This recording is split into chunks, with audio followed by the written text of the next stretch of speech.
Judy, this is going to give J.D. Vance and Tim Walz a chance to step into the national spotlight in what is a very close presidential race. But the case that they will be making to voters is really all about the candidates at the top of the ticket. Minnesota Governor Tim Walz and Ohio Senator J.D. Vance squaring off tonight in a 90-minute debate where both sides are trying to keep expectations down. Nobody votes for a vice presidential candidate, but these are two people that the American public doesn't know all that well. The hot-button issue tonight could be the escalating conflict in the Middle East, but for most voters, the bigger concern may be one that hits much closer to home, in their wallets. Their number one issue, I think, is going to be the economy and inflation.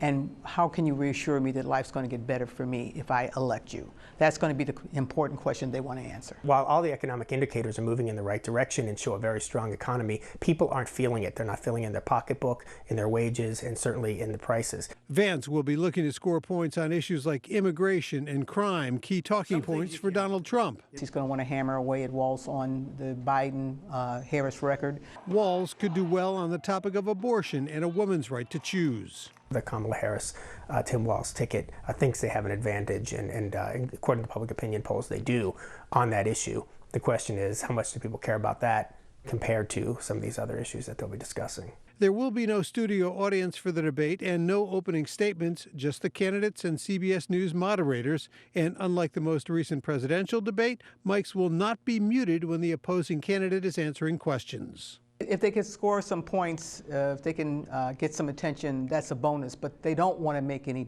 mistakes. They don't want to come away with a viral moment where they've made a misstatement, where they've made a mistake, where they've embarrassed themselves. That's the key thing that they have to focus on.